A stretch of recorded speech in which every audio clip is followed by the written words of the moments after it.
آج ہم آپ کو ایک ایسے خونی دریا کے مناظر دکھانے کے لیے لے جا رہے ہیں جو ایک دو نہیں یا پانچ یا چار نہیں، کئی ہزاروں زندگیاں نکل گیا۔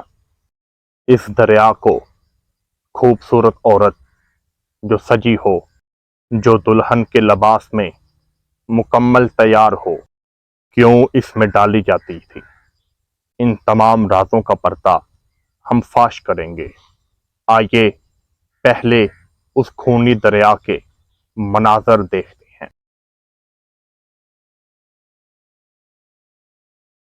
ایک روز اہل مصر نے حضرت سیدنا عمر بن عاص رضی اللہ تعالی عنہ سے عرض کی، اے امیر المؤمنین، ہمارے دریائے نیل کی ایک رسم ہے، جب تک ہم اس کو ادا نہ کریں تو یہ دریا جاری نہیں رہتا۔ انہوں نے استغفار فرمایا، یعنی سوال کیا؟ کہا کہ ہم ایک کنواری لڑکی کو اس کے والدین سے لے کر عمدہ لباس اور نفیس زیور سے سجا کر دریا میں ڈال دیتے ہیں۔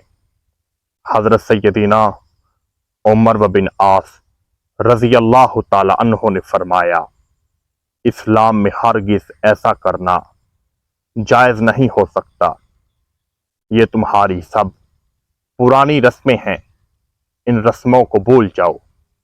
پھر حضرت سیدنا عمر بن عاص رضی اللہ تعالی عنہ نے سارا کا سارا معاملہ حضرت عمر فاروق رضی اللہ تعالی عنہ کو ایک خط میں لکھ دیا کہ ایک دریا ہے، جب تک اسے خونی پانی نہ پلایا جائے، یعنی ایک عورت خوبصورت ہو، جب تک اسے دریا کے حوالے نہ کر دیا جائے تو اس کا پانی ختم ہو جاتا ہے۔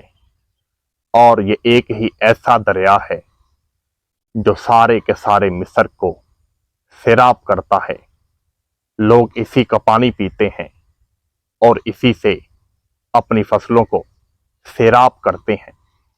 امیر المؤمنین حضرت سیدنا عمر فاروق رضی اللہ تعالی عنہ تک جب یہ سارا کا سارا معاملہ پہنچ گیا تو آپ نے دوبارہ حضرت عمر بن عاص کو ایک خط لکھا۔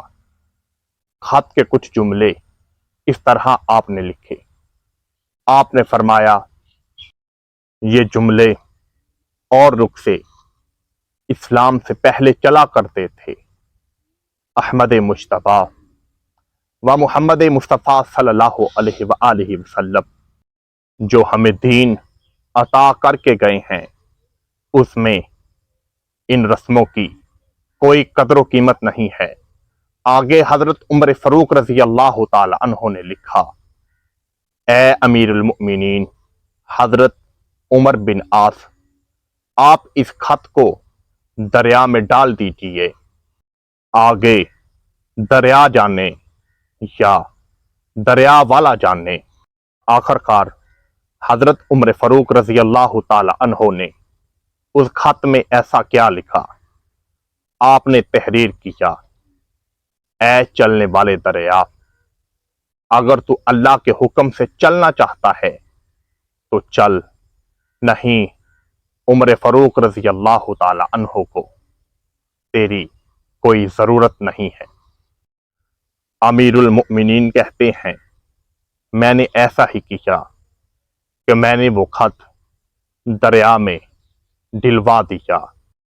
تاریخ کے پنوں کو اٹھا کر دیکھو اور تحریک کی گہرائی میں جا کر دیکھو، حضرت عمر فاروق رضی اللہ تعالی عنہ کے دور کو ختم ہوئے آج 1400 سال کا عرصہ گزر چکا ہے۔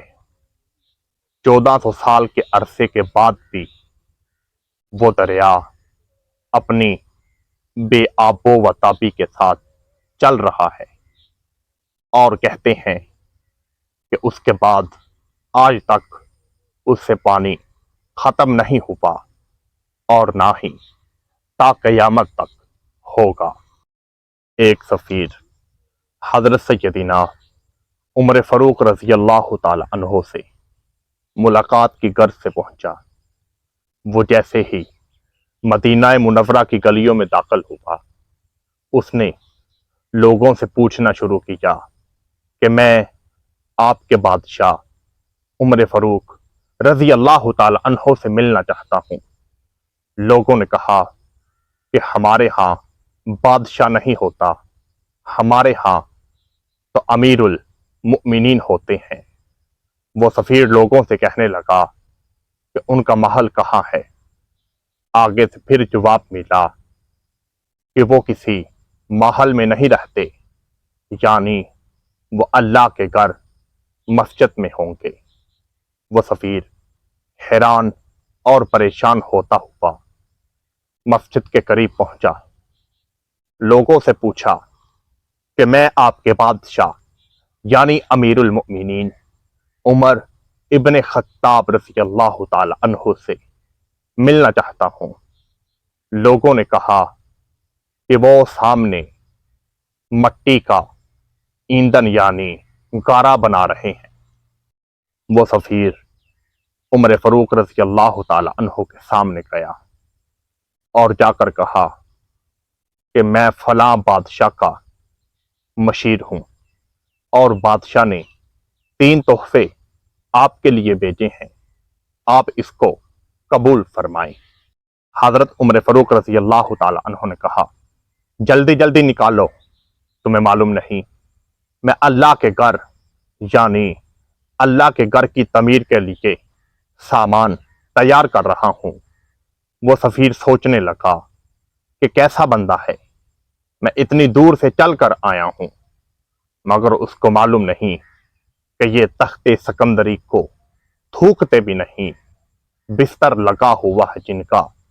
محمد کی گلی میں حضرت عمر ابن خطاب رضی اللہ تعالی عنہ نے انہیں کہا کہ پہلا تحفہ پیش کرو۔